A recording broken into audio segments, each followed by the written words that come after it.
So, Danish psychological thriller set. So the story is this. We're back to Speak No Evil. Of course, yeah. I totally forgot where we were. Yes, exactly. No this is which was recommended by on email. Shudder.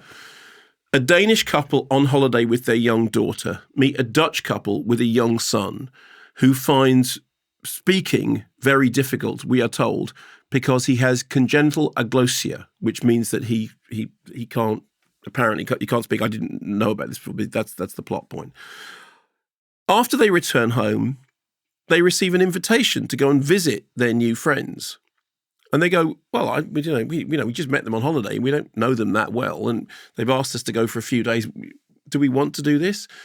Well, the husband says, well, yeah, look, let's live a little. Let's go and visit our new friends. So they go.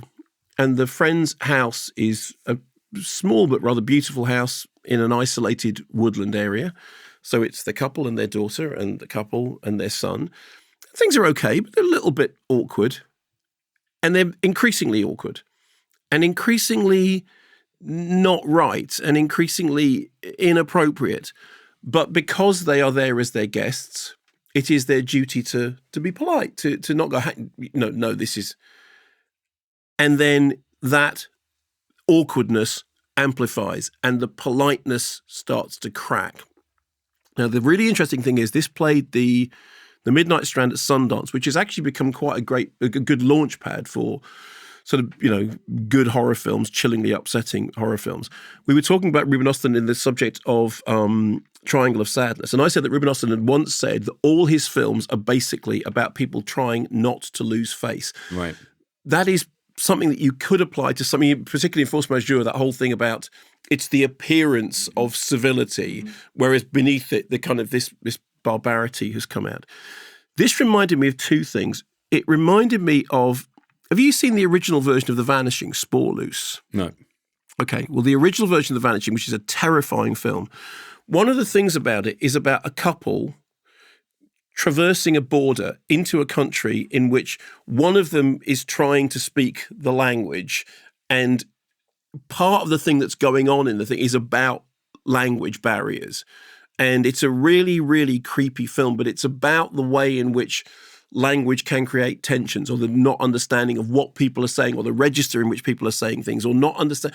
So it's about that idea that you can be confronted with people. You can't figure out whether what they're doing is wrong or whether what they're doing is that you're just not quite reading it correctly. You know that thing when you hang on, sorry, is this me or is this wholly inappropriate? And there's a lot of that going on in this.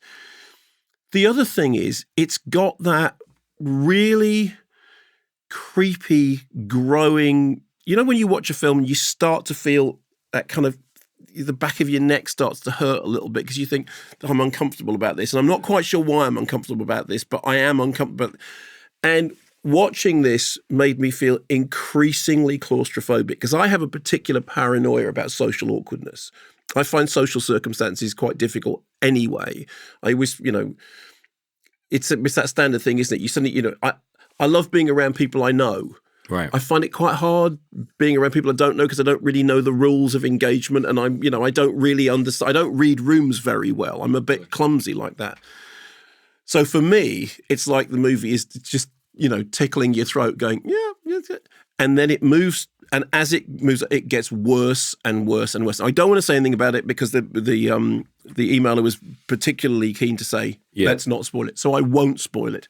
Other than saying, if you are somebody who is unsettled by that experience of being in a place you don't quite understand, with people you don't quite trust, and it's about relationships starting to fracture, it's really unsettling. And then it gets really, really, really dark.